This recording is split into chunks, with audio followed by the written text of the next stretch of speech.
invite you to find your seat before we begin our program. Let's get dinner.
Well, good morning. My name is Nate Peters. I serve as the Vice President of Marketing Communications and currently Interim Vice President of Institutional Advancement. Welcome back to campus. Many of you are our alumni. Welcome back to your alma mater. I know there are some who have not been back in some time, and so we are grateful that you made the trek to join us this morning in honoring our distinguished alumni. Before we begin our meal, I'd like to invite Prior Nicholas Wilson to give a blessing over the meal. And after the prayer, we'll release by tables to the buffet.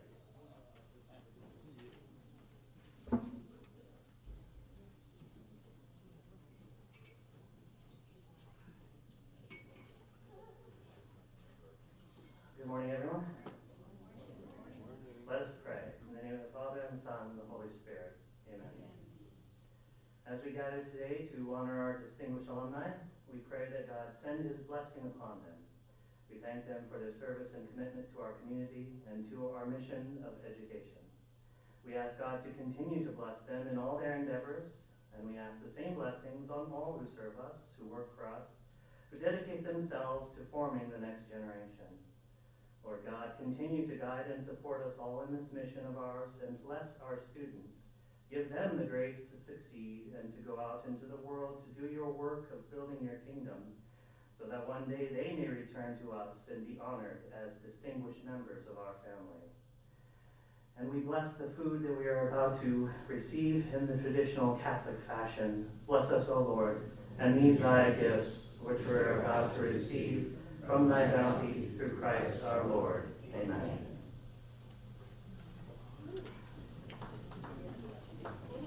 We'll invite tables 1 and 2 to go to the buffet line first.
Good morning, everyone, and I'm so happy to see all of you. It's just been so wonderful to lots of stories being told and things that I try to forget, but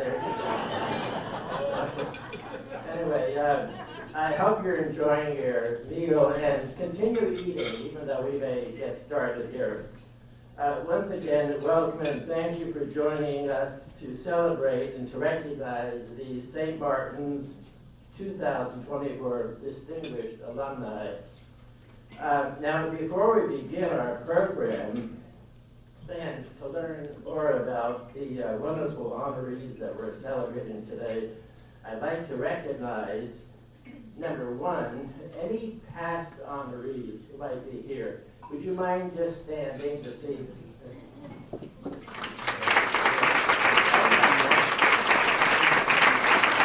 Great. Thank you.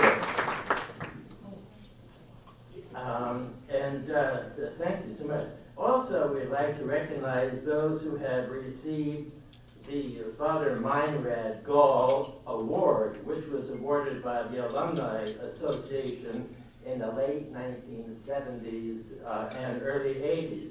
And will anyone who might have been a recipient of that award, would you please stand?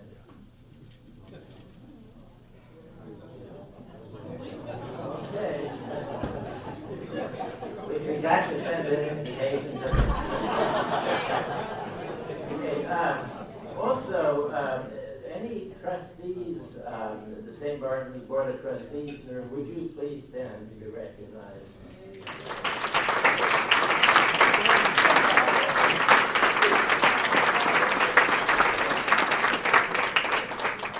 And also, the members of the National Alumni Board, if you would please stand.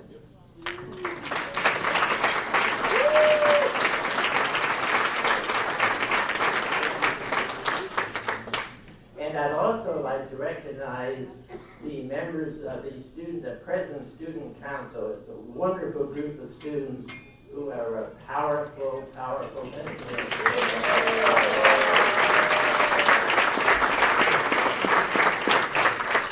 And also, it's been such a privilege being able to work with the President's Council. They're a wonderful group of human beings who have worked so hard to strengthen and to make St. Martin's a wonderful place that it is. So, the members of the council, would you please stand?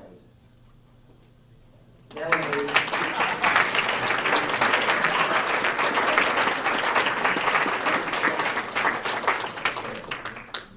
And then, finally, are there any academic deans who might be here today? If you are, please stand to be recognized. And I think you probably know the wonderful monks of the monastic community. I spot 3 of them. If you don't mind standing.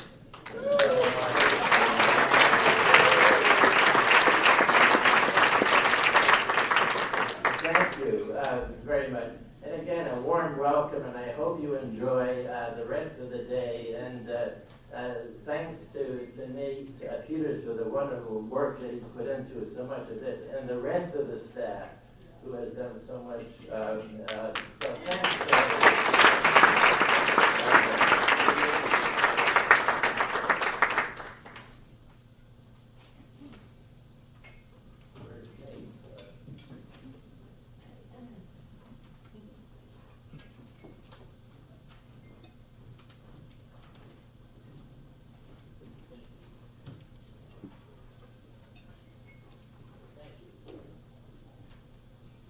Thank you, Father Killian, for those comments. Some of you might remember me. I used to work here a while ago and have returned. And it has indeed been a pleasure to work with this gentleman. You instill in both of us to do the hard work of leading this institution, and important at this time. Again, let me add my thanks to the awardees and congratulations to the awardees today, And to all of the alumni who are here, I think only one group that you did not recognize is I know we have a table of current students who have joined us today. Please stand and be recognized. We have high hopes to see you back at these events in the near future, and possibly being awarded and recognized as well. So that is my dream for each and every one of you, and thank you for joining us today. All of you here today are a strong testimonial of why there is a great need for St. Martin's today and in the future. Understand that the education and the values we instill in each of you is so important for today's world. And I know that you carry that feeling and what you take from this institution and how you have used your time here in your life has made a difference. We continue to do that today with our students. And as I see the current graduates and alumni that we continue to track, my wife and I both, we enjoy to see them do wonderful things. So to me, there's such importance that this institution thrives and moves forward into the future. So know that we are working hard to indeed have that happen. I'm also thankful that there is a presidential search underway. And who knows, you might have some news before long. It's been interesting. Kathleen, my wife, who is here this morning, many of you know her. We actually moved about a year ago to Oregon to be closer to family, children, and grandchildren. So we're Oregonians again. Moved our residency. Yes, we have a proud or former Oregonian here amongst us. And so we sold our house, and when we returned, we said, okay, we will use the one-bedroom apartment in Spangler Hall. Now, you have to understand that, of course, retirees and amongst a bunch of young people, it's quite a very different lifestyle. And last night was a reminder over and over and over again of what it's like to live amongst young adults. And that Friday evenings are not meant for sleeping. But we're enjoying our time. There's a lot of good things happening at the institution, and I want to share a few of those things with you today. We have, as you know, announced a comprehensive campaign, our first ever $100 million campaign. And I was so proud of this university and the trustees to kick this off at the beginning of a pandemic and not understanding how this would work. And here we are in front of you today saying in December we raised over $100 million when we started, I believe, in 2021. Just an amazing accomplishment for this small university we call home. Think about that. Phenomenal, and it deserves a round of applause. We will celebrate the end of this campaign at the end of our fiscal year. So look forward to a great celebration this next fall as we wrap up the campaign. Now, I have to tell you, the fundraiser in me says there's still an opportunity for every one of you in this room, because we still will take donations, contributions to count and to raise that dollar amount even higher. I was so proud of this year's gala event. This last November, we raised slightly more than $2 million to support student scholarships. So necessary for our students today. You know the high cost of running an institution where we rely so heavily upon our student tuition revenue that comes to support everything we do here at the university. That gala event helps offset that tuition price that our students feel. We award dollar for dollar every gala gift we receive. So your contributions through gala has a direct impact, a meaningful impact on many of our students. Possibly 80% of our undergraduates, I know we award a large number of awards to them. So I'm certain they all would be here to thank you and applaud you for what you do to help our students.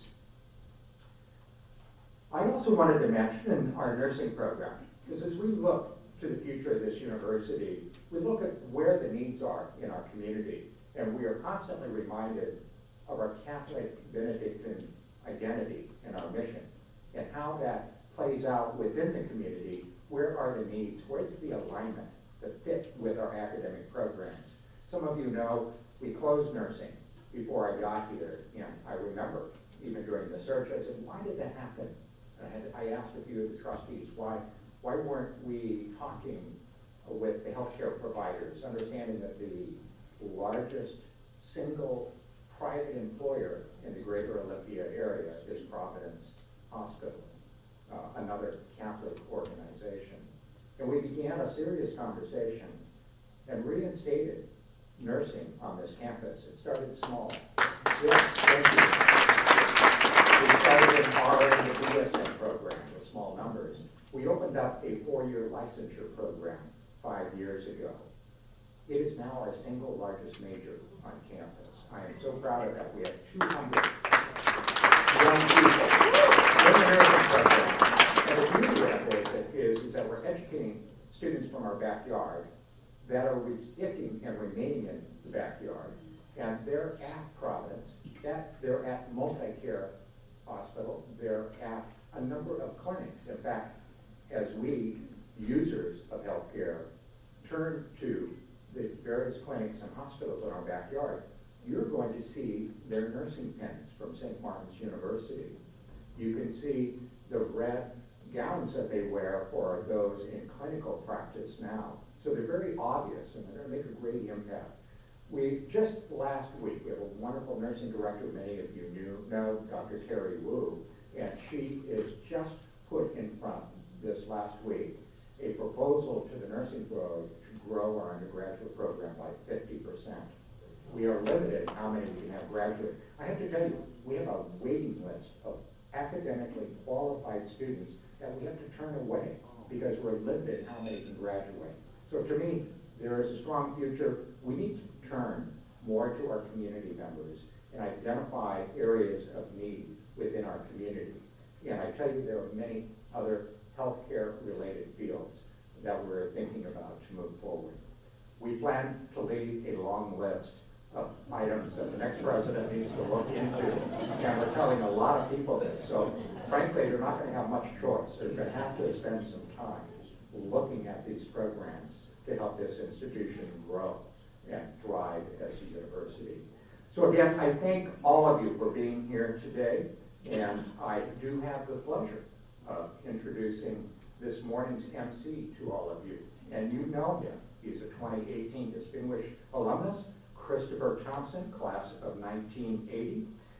Chris is an involved alumnus, serving as chair-elect of the National Alumni Board, and is a member of the For Every Safe Comprehensive campaign, which I just discussed was extremely successful for our university. Professionally, he serves as the Vice President of Business Development for CAPSA Healthcare, another prominent connection with our conversation this morning.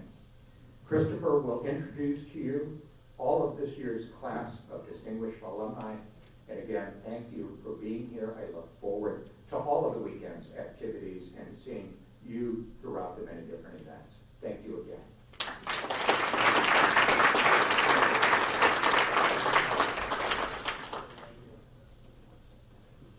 Brother Killian has the seat if he's in the way. Thank you, Dr. Hendricks. Just before we begin, I just want to make a little note or comment to the students that are here. Welcome again. You are, I look at each one of you and your future distinguished alumni, and we hope to see you back here. But as Father Killian and Dr. Hendricks said, all the stories that are going around here, they're not true. Okay? Okay, I stand corrected. As Dr. Hendricks and Father Killian have mentioned earlier, there's just a couple things that I want to say too. Is with the search for the new president, very good news that we heard yesterday in the National Alumni Board, updates from some of the trustees there. Very encouraging, but I know that you can feel it when you come back here, when we talk with each other, whether it's online or by phone, that there's some tension, and we all were wondering what is going to happen next, because it wasn't just a search for a new president, but there are other things that we're facing, times of crisis, I guess you could say. Ann Adams, are you here? Ann? Yeah. There she is. Our National Alumni Board usually goes about 90 minutes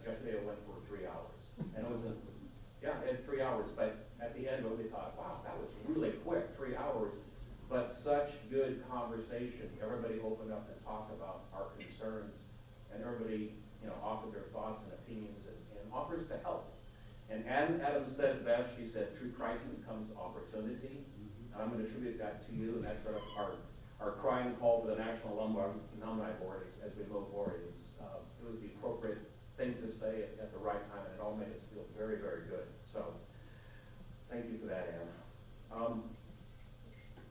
I'd also like to thank, again, Dr. Hendricks and Father Killian, stepping into this role, Kathleen. I mean, you guys are retired, you're trying to go back to Oregon, we pulled you back in. So thank you so very, very much.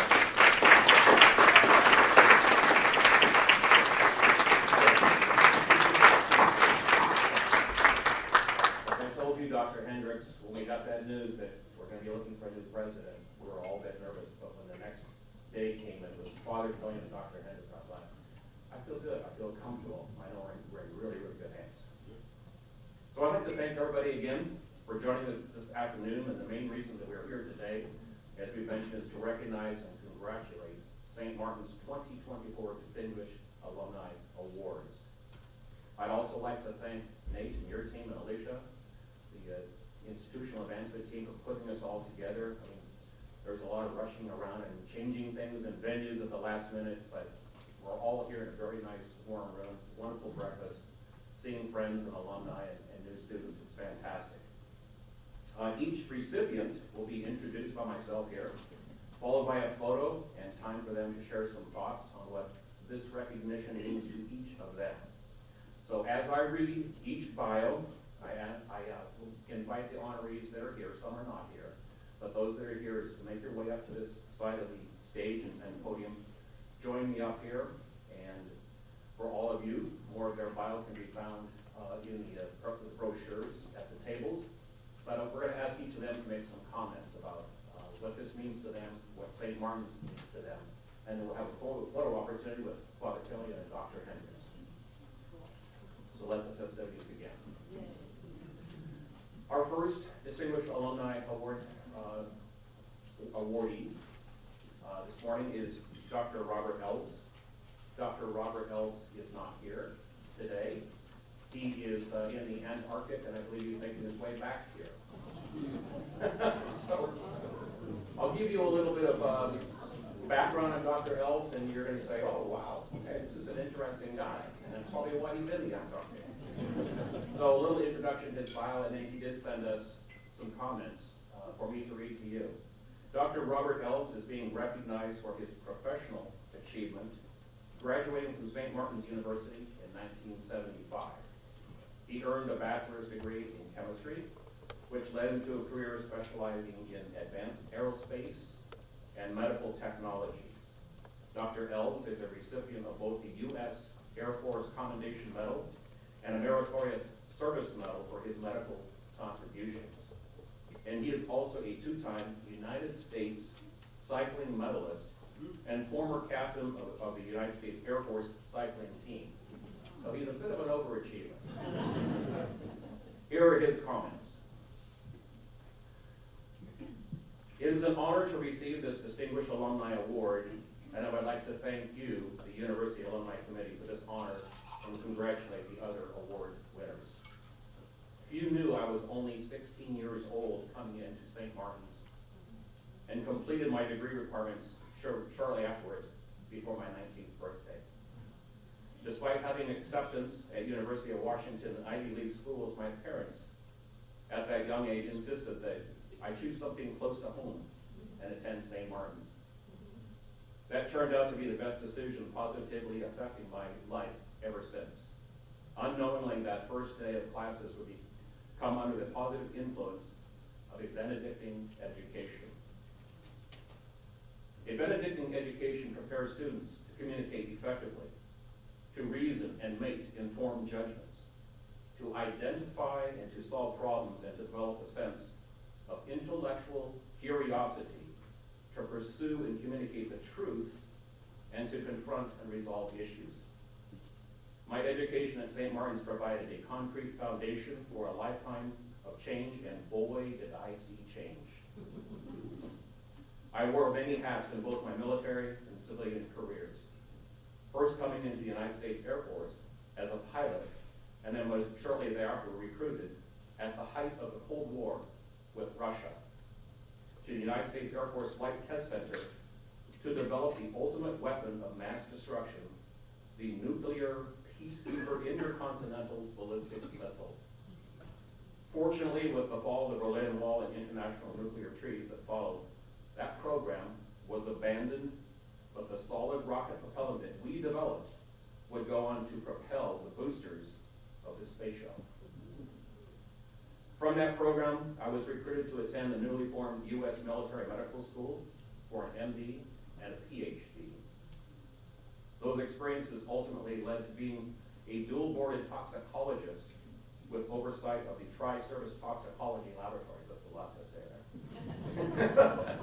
Which include the U.S. military's biosafety Level 4 facility, which many of you may be familiar with, especially since the COVID outbreak.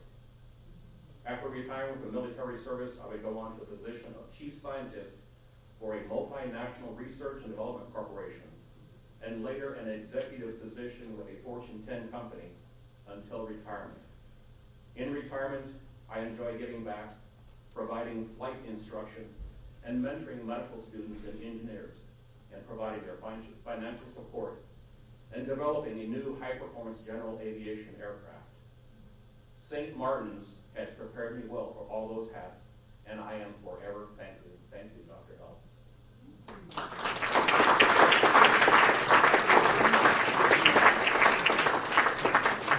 So as I said, he is not here, but we'll send him the Distinguished Alumni Award items here on the table, and we'll go to our next inductee. I know this gentleman a little bit. I'm going to introduce him, just give you a little background on his file, but he followed a long line of folks from Port Angeles, Washington, up on the North Limit Peninsula. I think Father Killian sort of set the standard, and we came following him like a Pied Piper, right? So Chris Fredler graduated from St. Martin's University with a Bachelor of Arts in Political Science in 1982, and then completed a Master of Science at Georgetown University School of Foreign Service in 1985. He recently retired as the interim executive director and project director of the Port Angeles Waterfront Center in Port Angeles. There he oversaw the successful development, the design, and completion of a $56 million field arts and events hall, a state-of-the-art performing arts and events conference center. His diverse career encompasses such leadership roles as the director of grants and contracts for the Geneva Foundation, country director for ClearPath International during 4 consecutive tours in Afghanistan, and senior vice president of the Patriso Group, where he advocated for prominent Pacific Northwest entities, including the Fred Hutchison Cancer Research Center and Seattle Children's Hospital. Chris Fidler also contributed significantly to Airborne Express, a Fortune 500 express cargo air carrier, directing federal and international government affairs, navigating the aftermath of 9/11, and spearheading the successful 2003 lobbying campaign for Airborne's merger with DHL worldwide. His extensive career, marked by achievements in international relations, security management, and public affairs, reflects his commitment to excellence and impactful leadership. Chris Miller.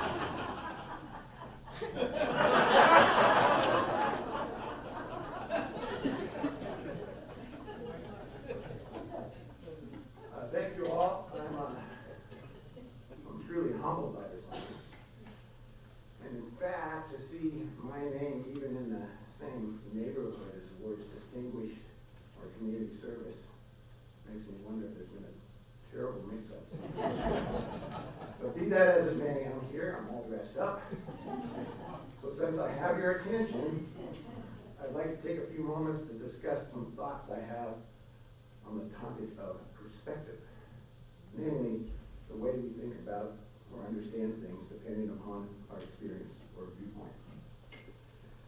And given this college setting and what appears to be a very well-read audience, I'd like to share a literary example.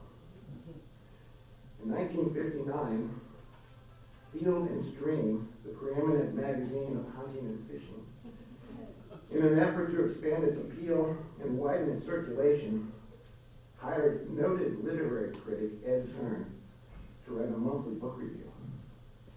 Naturally, literary review was considered to be, by many observers, a rather bold editorial move given the magazine's subject matter. But in his first review, Zern wrote the following. Although written many years ago, Lady Chatterley's Lover has just been reissued by the Grove Press. This fictional account of the day-to-day life of an English gamekeeper is still of considerable interest to outdoor-minded readers, as it contains many passages on pheasant raising, the apprehension of poachers, ways to control vermin, and other chores and duties of the professional gamekeeper.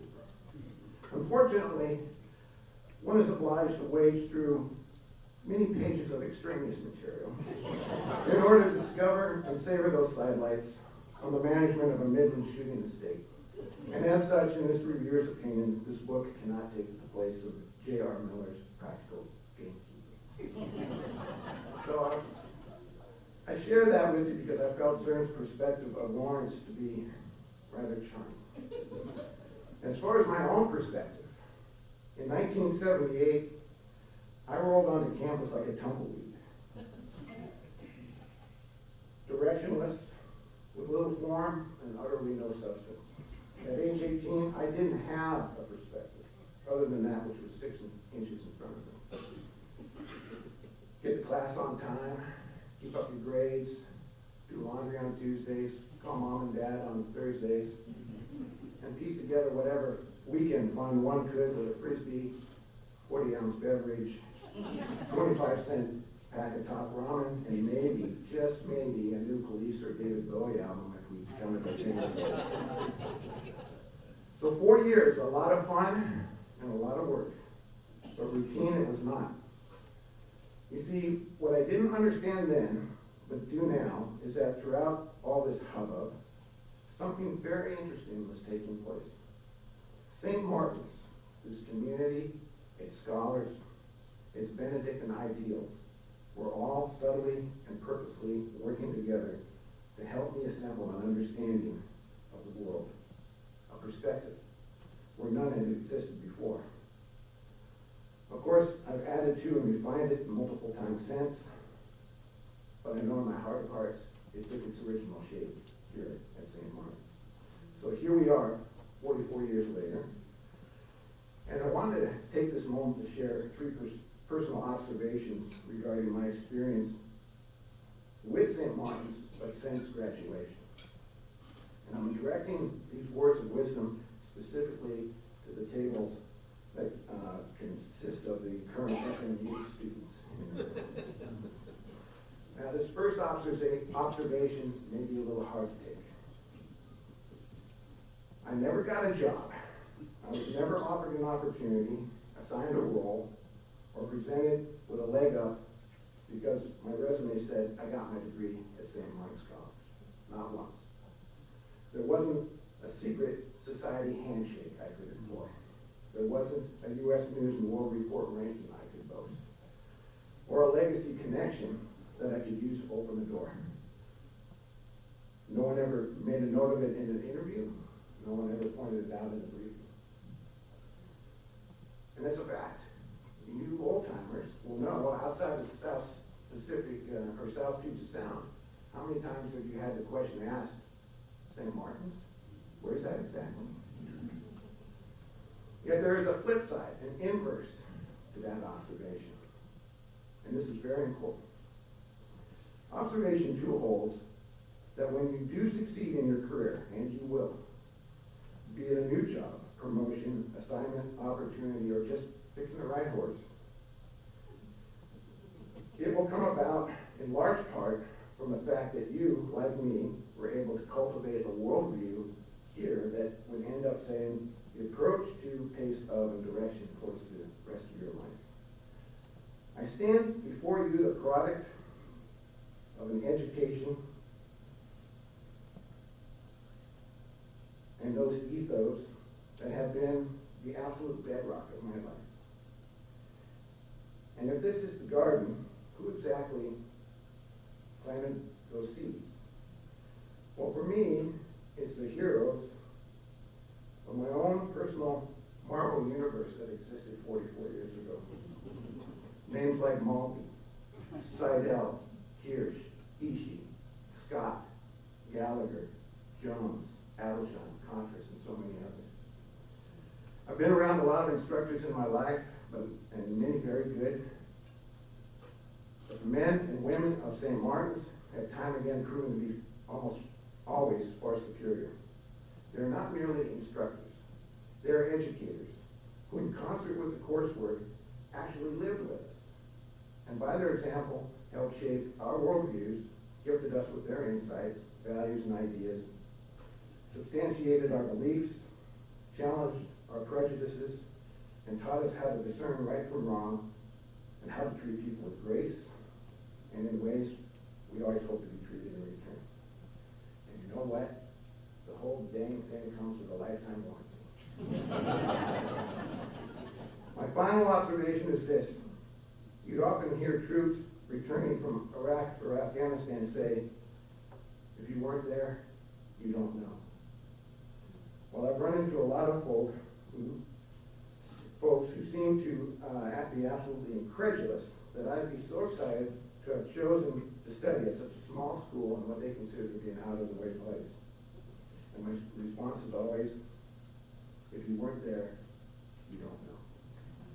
Attending St. Martin's was the absolute best bet I've ever made, and like it or not, it's probably high time we end up letting the world in on our wonderful little secret here.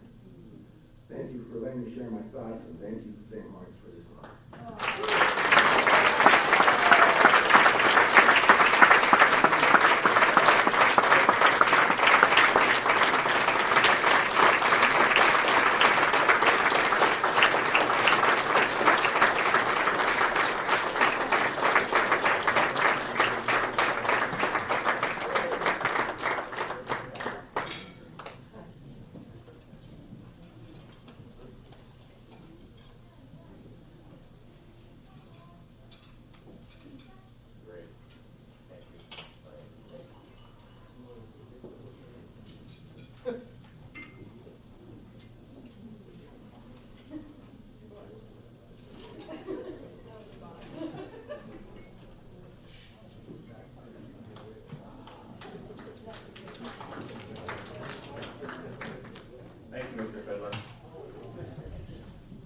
Our next distinguished alumni award recipient is Dawn Poole. And I was pronouncing it wrong. I'm sorry, Dawn. I think everyone was telling me it's foolish. And she said, no, it's cool, like cool, or cool like cool. So I got it. So thank you. Dawn Poole is honored today for her service to community. Dawn Poole earned a Bachelor of Science in Forestry from the University of Montana and a Master's of Business Administration from St. Martin's University in 2007. President and founder of Sunsinger Consulting, LLC, a Washington, D.C. based Native American woman-owned company. Poole has devoted her life to fostering strategic partnerships that empower Native American tribes, artists, business owners, and people. Through Sunsinger Consulting, Poole offers culturally based modern solutions to tribes while enhancing natural resource sustainability, generating economic diversification, creating employment opportunities, and participating in greenhouse effect prevention. Poole has built strategic partnerships with corporations and federal and state agencies, having served as policy advisor to the Assistant Secretary of Indian Affairs for President Barack Obama, Chief of Staff of the National Indian Gaming Commission, and serving over a decade in forest management and philanthropy for Indian tribes in the Pacific Northwest. As a founder and executive director for the Tulalip Tribes Foundation, school helped to secure funding for a new museum and natural history preserve for the Tulalip Tribes. An active member on the University of Montana W.A. Franke College of Forestry Advisory Board, Southwestern Association for Indian Arts Executive Board, Mohawk Networks Board, a Sundial Fellow with Shea Moisture, and a member of the Chippewa Cree Tribe of Montana, and a mother of two, who embodies leadership, cultural preservation, and advocacy. Don, the stage is yours.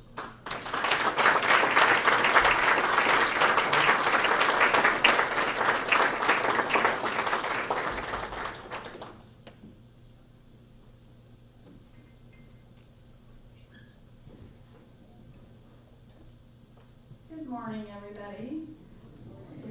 Give me a second to pull up my little notes. It's been a while, as I was notably pointed out. It's been about 19 years since I've been on this campus. So I don't think I've changed a bit. Yes. Same size, different shape. So this is such a wonderful moment for me, and I'm very grateful for it. Thank you to the Alumni Committee. I definitely feel your pain. I used to be on the University of Montana Alumni Committee for 6 years, and to weed through all of this and to select somebody is really an undertaking, because there are some amazing people doing some amazing things out there. But also thank you to the University of, switching here, St. Martin's University faculty, as well as the new and upcoming students. So congratulations to the other distinguished alumni. It's amazing to hear what people do with their degree or not do with their degree, and it's really a pleasure to be on the stage with them. So I'm humbled to receive this recognition, as it acknowledges my service to Native American communities. I describe myself as a wallflower, but those that know me know that's not true. I'm someone that puts their head down and just gets things done. And I know that the impact of my efforts are so greatly needed in the communities that I serve. My MBA helped me fill my entrepreneurial goals and dreams of being a Native American women-owned business, and for that I'm grateful and proud to be an alumni of this university. Certain moments in life trigger a different path than what was initially intended. One of those moments happened to me while I was employed as the forest manager of the Quinault Indian Nation, which hopefully you guys know where that is. Which I'm pointing this way, I think it's that way. That way, there you go. My career goal was to segue to a national position with the Bureau of Indian Affairs. However, because I did not have a master's, that goal was derailed by a point system, and my application was eliminated by a single point. It's for this reason that I enrolled in St. Martin's University to obtain my MBA, and I did that within a week after losing that position. Don't ask me about my GMAT score. My education was the catalyst that helped me fulfill my vision of developing Sunsinger Consulting and launching my entrepreneurial journey. I'm honored to see the physical evidence of the economic impact that I made with the Tulalip Tribes by helping them build their cultural museum and their natural history preserve, which was a 64-acre endeavor. While at Quinault Indian Nation, I created numerous small natural resource businesses, and the overall influences of my contributions to Inri country continues to reinforce the importance of community service. St. Martin's University opened the door for me to realize my dream to study abroad, and one of my fellow partners in crime during that trip was sitting in the audience. Do not ask about those stories. And I want to acknowledge my Aunt Sharon, who's sitting here with us in the audience today, for opening up her heart and her wallet that actually provided the necessary resources for me to attend that endeavor in China and Japan, which has forever left an impression on me. My international experience helped me go beyond what I had envisioned after receiving my MBA, and helped me build Sunsinger Consulting into what it is today. I serve as an example of what is possible for future alumni from this prestigious university. I look forward to seeing what the next generation of St. Martin alumni bring to the world, and I'm really grateful for this honor, and thank you again.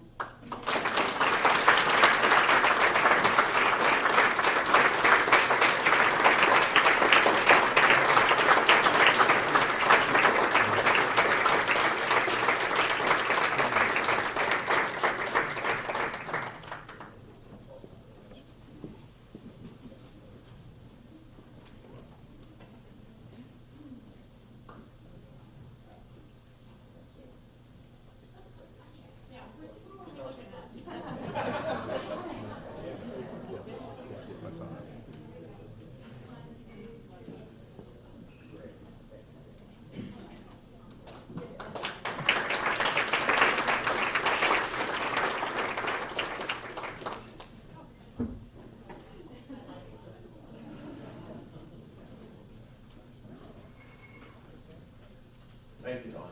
Appreciate those words, and also the comments out to the people that helped you get here, friends and family. It's nice that we didn't get here alone, so it's always nice to recognize. Our next Distinguished Alumni Award recipient is Deidre Peterson. Deidre is being recognized for her service to the community.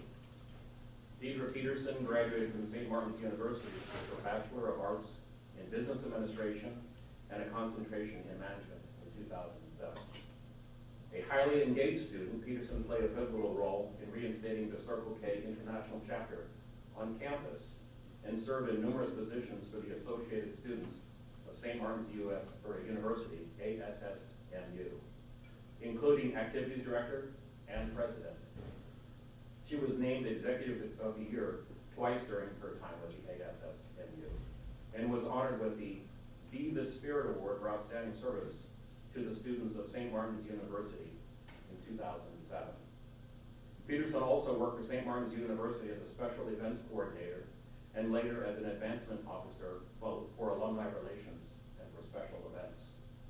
In 2011, Peterson transitioned to the Shelton-Mason County Chamber of Commerce, where she eventually became Vice President of Business Development and later President and the Chief Executive Officer.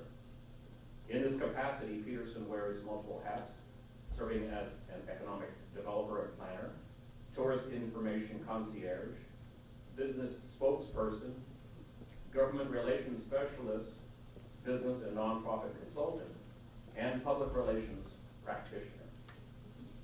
A fourth-generation Mason County native, Peterson has earned a reputation for her strong work ethic, professional behavior, and business acumen. Deidre?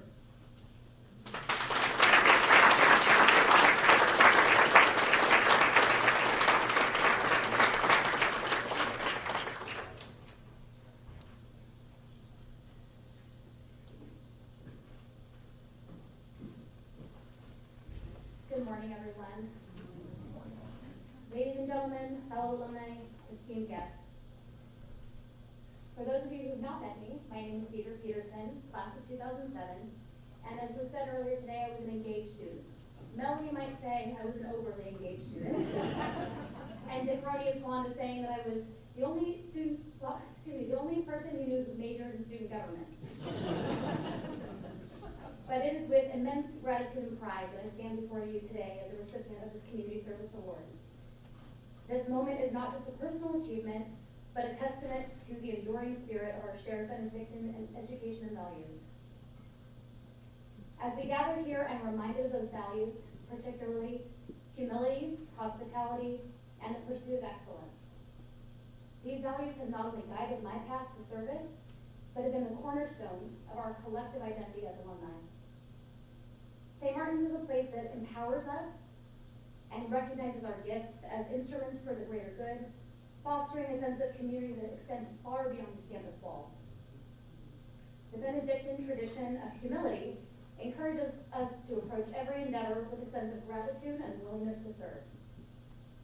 So as I stand here today, I proclaim I am a saint. Now, I am far from perfect, and I am no Mary or Joan or Therese. However, I am like them in that I am flawed, and I'm human, and I'm only able to do good in the world through the grace of God. So I say again, I am a saint, and I am inspired and to be devoted to this life as they did, to the betterment of humanity, even my very small corner. I lean into compassion as an active step beyond empathy, and be grateful for the good that I can bring forth. In the spirit of humility, I acknowledge the role that those who enter our lives play in shaping who we are today. I would not be the person I am today without the loving guidance of my parents, the support of my husband John, or the many mentors and friends whom I met along the way. I am truly honored to receive this award in the presence of our alumni community, our future alumni, and all those who gathered here to celebrate the good that St. Martin's brings to our community. My hope is that we each endeavor to embody the Benedictine virtues this weekend as we reconnect and collaborate and contribute to the flourishing of our alma mater and all of the communities that we serve.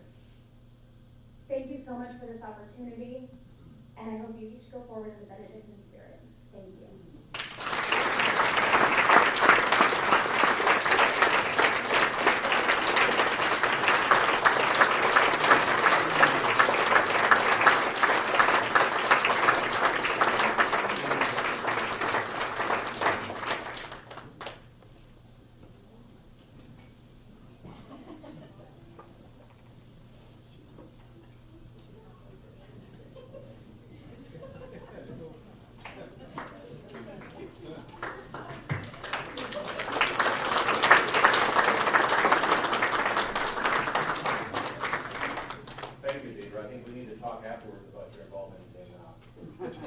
government here on campus.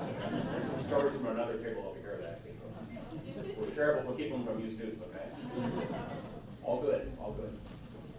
Our final recipient today for the Distinguished Alumni Award is Dr. Paul Ferry. He's going to receive this posthumously. Paul Ferry is receiving the honor posthumously for his professional achievement.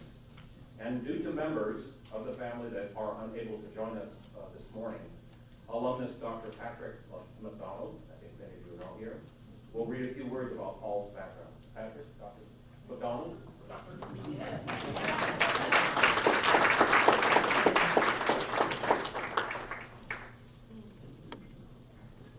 I tell you, this is really difficult because I've got so many friends here right now. Great. Yeah, guys. Chris, du hast eine Bildungssprach Deutsch zu reden. If it wasn't for Chris, I wouldn't have learned German. If I could tell you that. He was, I remember 42 years ago and 2 days ago, Chris, you were dragging me up to a bar in Seattle for my 21st birthday. I will never forget that. Dr. Hendricks, I just want to say thank you very much. I know what I'm going to, I've always loved this school and loved its history. And so what I've been endeavoring for the last few years is trying to resurrect some of the stories. And some of you have read, I did and for a friend from Mason County, you have a very close connection to the first student of St. Martin. And his mother was the first woman businesswoman in Mason County in the 1870s, and her son was the first student that attended here. And that's what's neat about this, Deidre. Good morning. I want to thank my alma mater, St. Martin's, for recognizing Paul Ferry's outstanding lifetime achievement. Even though he left us more than 30 years ago, his legacy is deeply ingrained into the region's architectural history. I'm reminded of his accomplishments when I leave home and pass by the former Washington State Library as I make my way to work on the Capitol campus. I could go through his amazing resume of achievements, which include being the lead architect of the Seattle World's Fair. In this project, he provided the centerpiece for the grounds, the Washington State Pavilion, which we know today as Climate Pledge Arena. I could also recount his vast resume of over 200 major projects, which define his architectural style. But I want to focus on a place called St. Martin's, where he, excuse me, I got a little bit of a cold, so it's not like I'm getting all choked up with this. But I want to focus on a place called St. Martin's, where he graduated in 1920, and where the monks later provided his first commissions. He remembered that his experience at St. Martin's inspired him to design gathering spaces, offering inspiration, hope, and sanctuary. Paul Albert Beery was born in Nome, Alaska on September 11, 1904, during the heyday of the gold rush, to Hippolyte Beery, a Parisian mining engineer, and Louis Schwabel Beery. His father's company sent him to the far reaches of Alaska to see what could be accomplished in the design and application of modern engineering techniques to gold mining. When the mines ran out, he transferred to San Francisco to assist with designing dock and portage structures. When Paul was only 2, the San Francisco earthquake in fire of 1906 destroyed his home. He and his parents moved back to Nome. In 1909, Paul and his mother spent the year in Paris with her family, where she established a business importing French clothing and fabrics for wealthy families in Nome and later Seattle. From then on until he arrived at St. Martin's in 1915, mother and son spent part of each year living in Seattle's Lincoln Hotel, where she established a thriving business clothing wealthy women with the finest of French silk and finished garments. In a 1983 oral history conducted by University of Washington professor Meredith Clausen, Paul reflected on his architectural heritage, his family heritage, noting that his father's grandfather, Adrian Beery, was a contemporary of Gustav Eiffel and developed many steel structures, especially greenhouse and shaped steel fabrications. When war broke out in 1914 in France, Beery and his mother remained in Seattle while his father joined the French military as an engineer officer, only to die soon afterwards in combat. In January 1915, Beery began his studies at St. Martin's, which had a grade school program for 6th to 8th graders, and he, along with high school and some college courses. In the 1983 interview with the Smithsonian Institution, Beery reflected on his time at St. Martin's. He noted, he's very candid about his time at St. Martin's. A good thing, he always said good things. I had only gone to school a few months, so he's basically homeschooled by his mother. And he was multilingual, so as a 6, 7, 8, 9-year-old, he spoke English and French fluently. I had only gone to school a few months, and up to this time, my mother taught me most of what I knew. I entered school at St. Martin's, went through the grade school, 3-year grade school, in a year and a half. And then I entered high school. My mother felt that as long as I was settled there, why, it was better to leave me there until I graduated from high school. This was a boarding school, and the things that you remember, of course, are the chants of the monks in early morning and evening. Moreover, I remember the big study halls, the big dormitories, and everything was kind of a fraternity. And of course, one thing you can say is that I did have companionship of other students. And also, where I maybe never have learned to play baseball and basketball or any of those sports, why, I did learn them at St. Martin's. I graduated from there in 1920 when I was 15 years old. And then, of course, at that point, I had gained a rather good education from the monks there at St. Martin's. He remembered those monks, and this is a great quote, he remembered those monks as, quote, old-fashioned types from Germany who were spiritually staunch yet free with the paddle.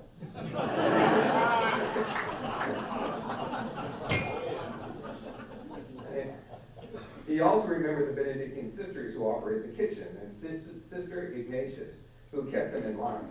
He was in charge of serving and cleaning up the monastic refectory, working alongside another young student who later became abbot of St. Martin's, Raphael Heider. During his time at St. Martin's, he lived in the newly, this is funny to say, Old Main. Any of us who've been there always think it's the oldest building in the world, but newly constructed south wing of present-day Old Main. And at the end of his time at the college in 1920, the west wing was well under construction. And he mentions that the project would reflect in some of his early designs of the use of brick and concrete.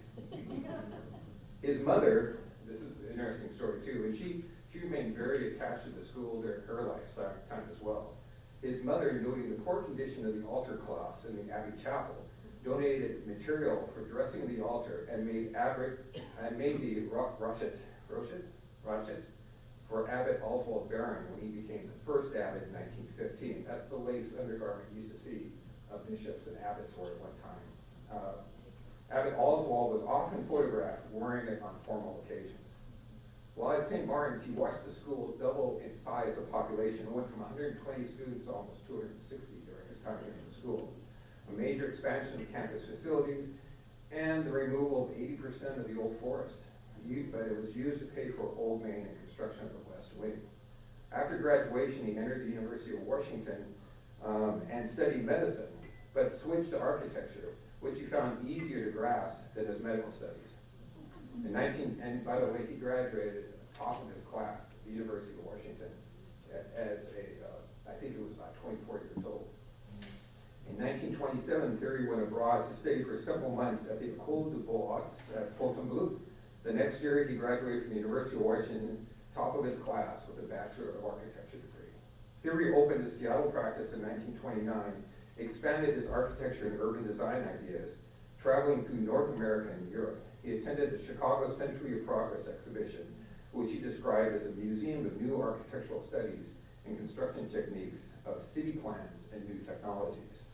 He noted, after seeing the structure at the Chicago Fair, it always seemed to me that that form had to follow function from the people that taught me at the University of Washington.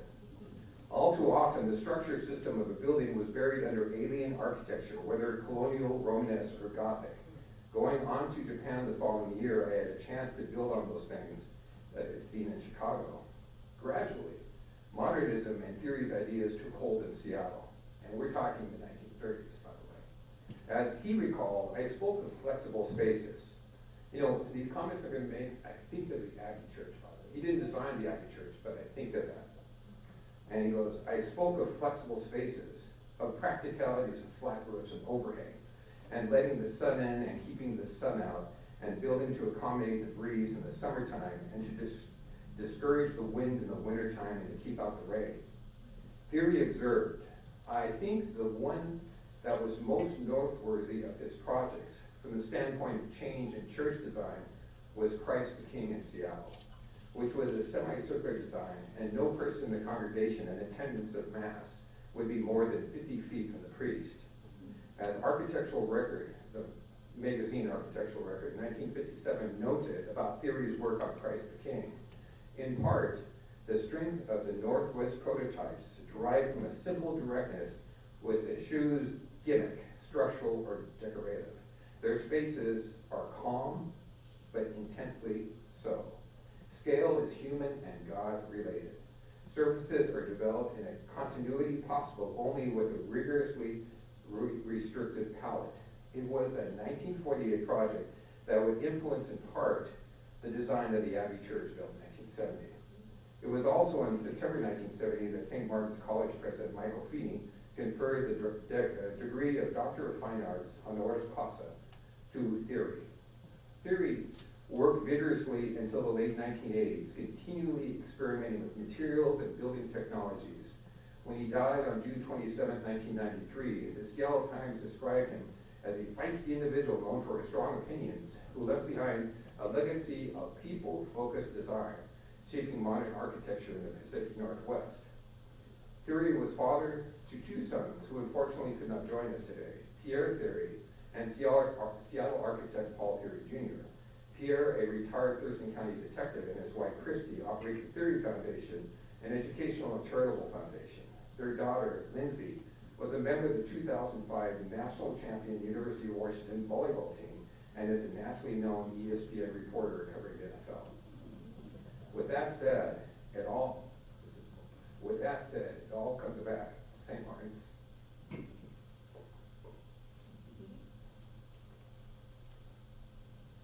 Just as we do, as you leave this building, I hope you'll take a walk through Burton Hall. Thierry designed building, built in 1966, encompasses all of Idiot Grace over his lifetime. It remains a testament to his devotion. It remains a testament of his devotion to his practice and appreciation for this institution, which he never strayed too far from during his incredible life. Thank you.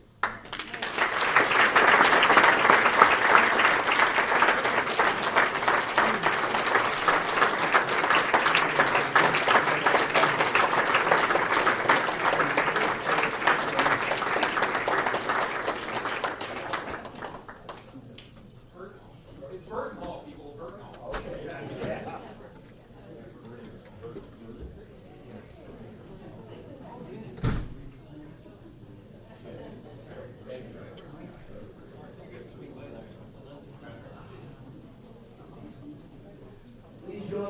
congratulating this year's class of distinguished alumni.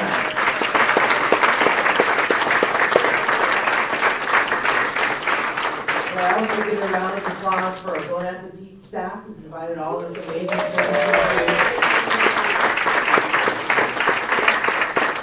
The advancement team was down one person, and so this really fell on Alicia Moore. Alicia, thank you. Again, thank you for joining us today. There's a number of other events happening. Next is our Coffee with the Monks. We have a golf cart that will take you out there. We'll be doing a couple trips in the Ernstorf Science Center just across campus at 1 p.m. At 3 p.m., we'll be back in this room for the Bob Grisham Hall of Fame and Hall of Honor in the Worthington, and then followed by the basketball games. Thank you very much.